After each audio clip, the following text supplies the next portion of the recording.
exceeded the Life Health Advisory, EPA's Life Health Advisory of 70 parts per trillion.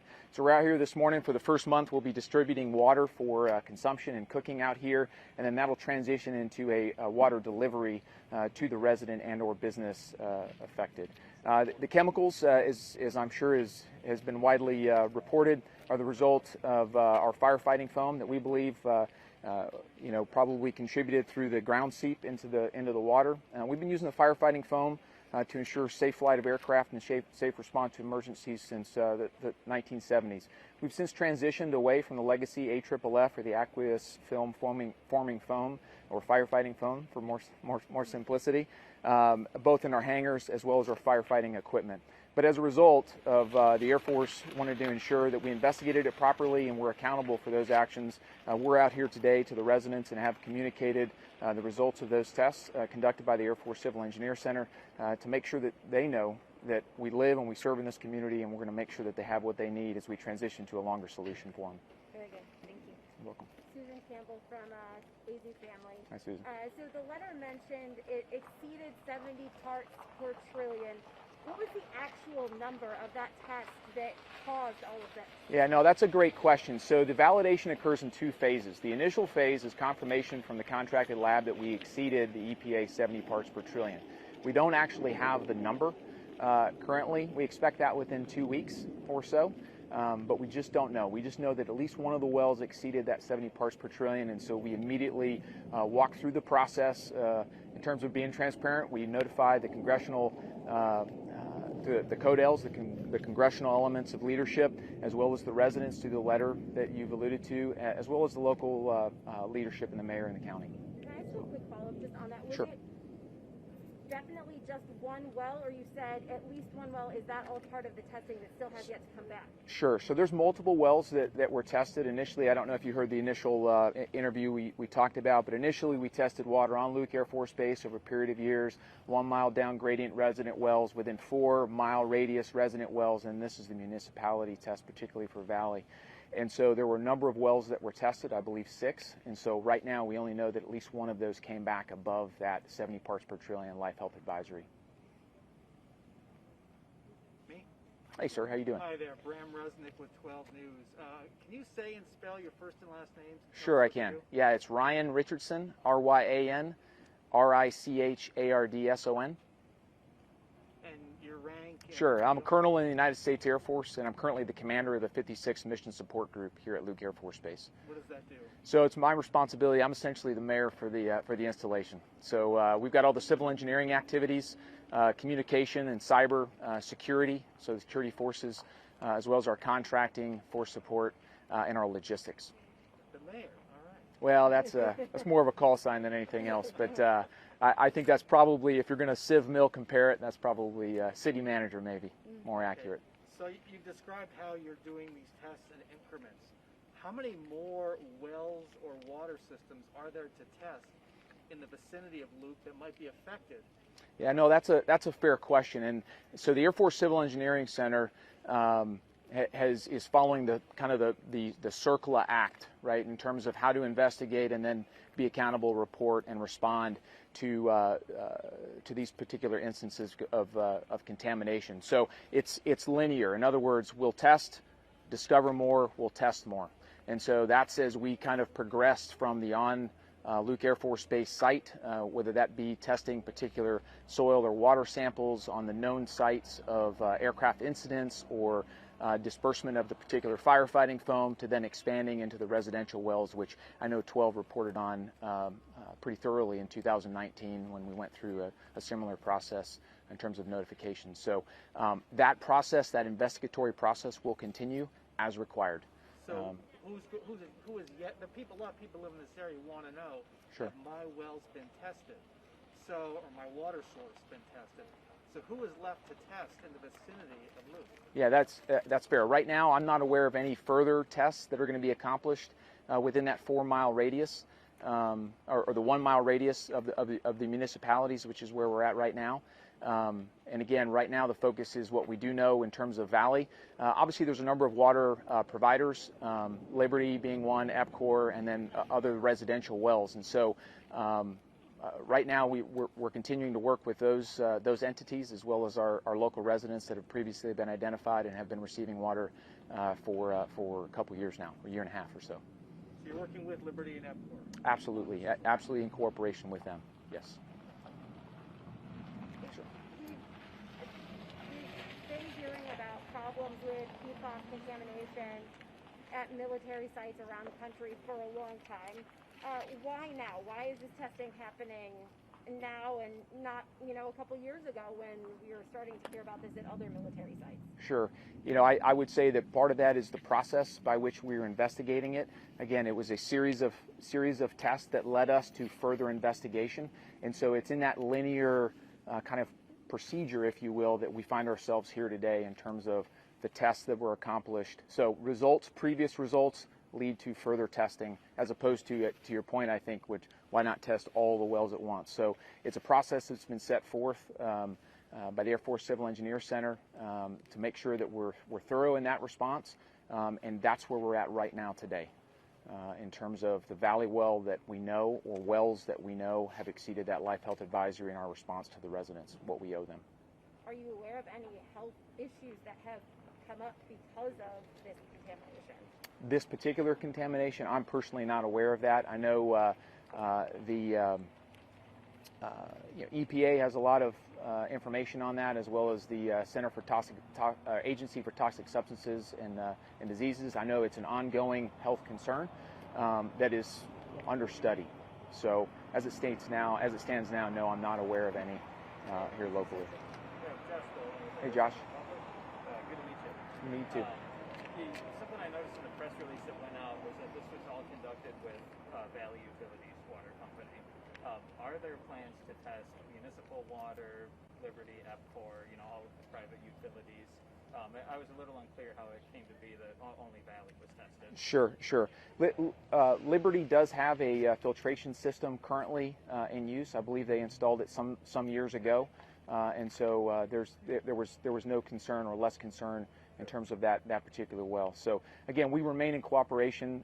That's the water that we use on the installation as well, and it probably goes without saying, but our teammates that we serve with, both military, civilian, and contractor who support the Luke Air Force Base community, live in these communities, and we're part of them. So it's of concern to us, and that's why we're out here and pursuing the right answers and right solutions for our residents. So we certainly appreciate y'all being out here and helping us spread the word and answer the questions.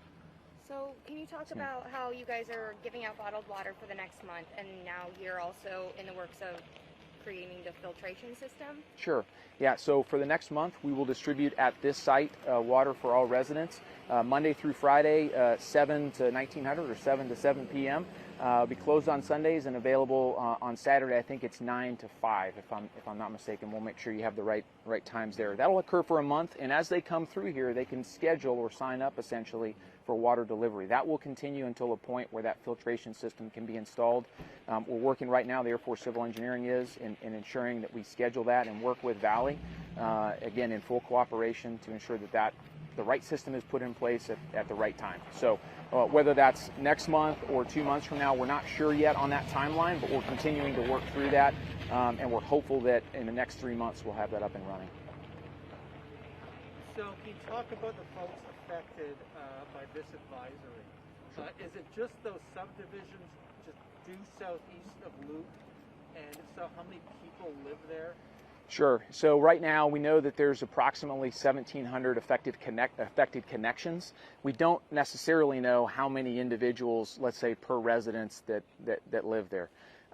It's not only residents, it's obviously businesses, and there are 3 schools affected as well. We've worked out the water delivery for those schools to include Luke Elementary School, just down the road. So again, 1,700 connections is what we know, and that's what we're working with Valley to ensure that they have the right information and that they understand the response and what's available to them in terms of safe water. What are the 2 other schools? I think it's Heritage and Crown. Yeah, Heritage and Crown. Heritage and Crown.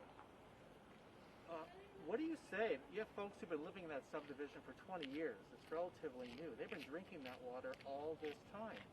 One Sure. woman I spoke to yesterday concerned about the breast cancer she was diagnosed with recently.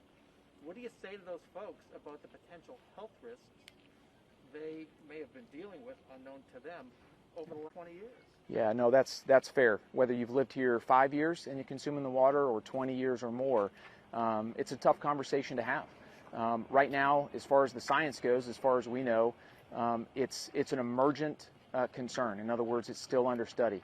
The recommendation would be to have a conversation with their physician about any concerns about consuming the water, and as it relates to any condition that they may or may not have had as a result of the water. Look, the Air Force is out here right now in response to our concern, a shared concern about the potential that water, whether it be for 5 days or 20 years, may have caused to the communities within which we serve, to include our own airmen. And speaking of your own airmen, so you discovered it first, apparently the water's been treated at Luke. Has Luke noticed any clusters of illnesses, cancer clusters perhaps, over the last 10, 20 years that may be linked? No, sir, not that I'm aware of. This chemical? No, sir, not that I'm aware of.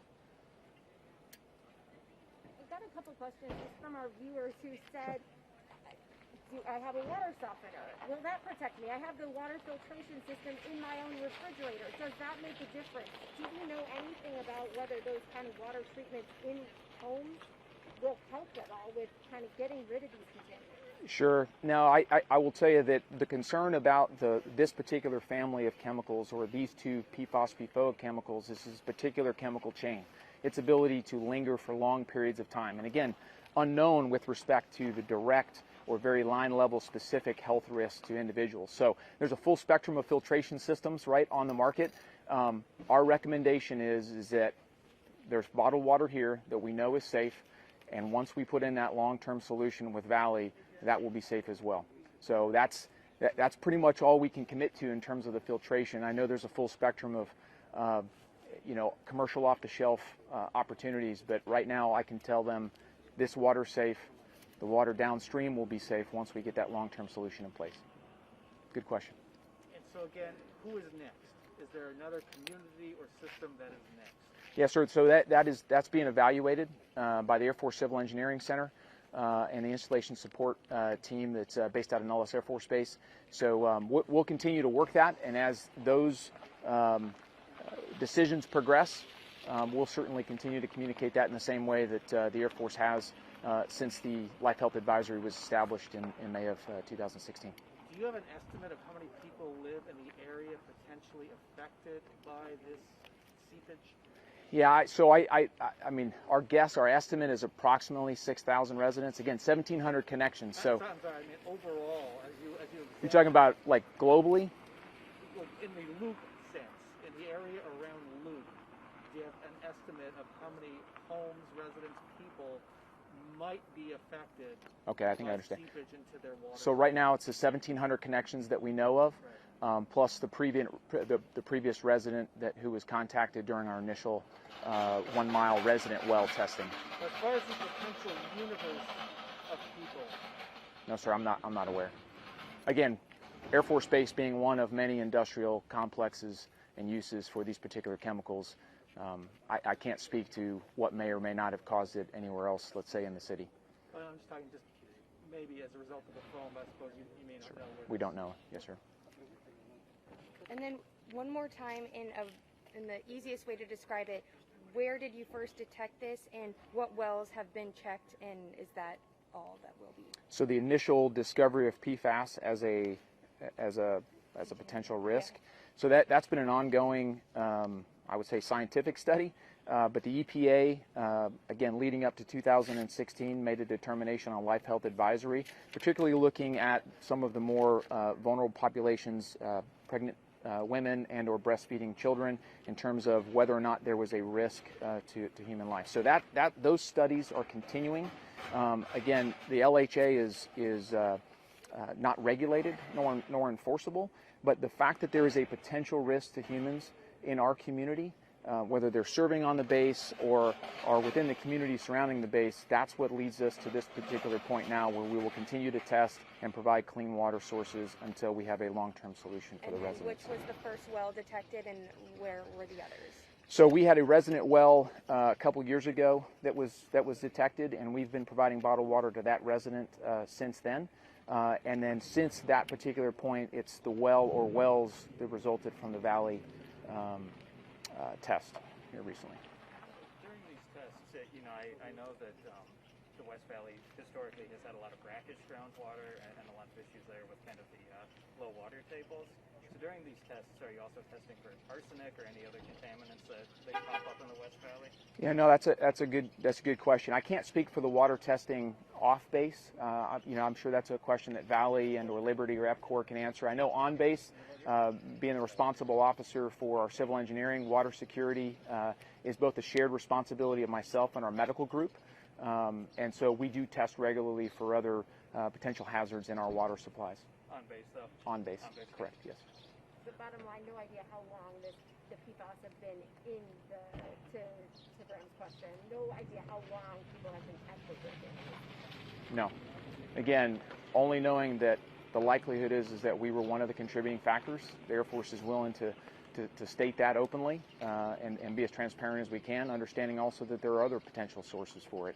So cannot say that. I know that we've been using that foam. We know how many incidents and or accident responses, not too dissimilar from, I'm sure everybody saw the Boeing 777 engine issue, right?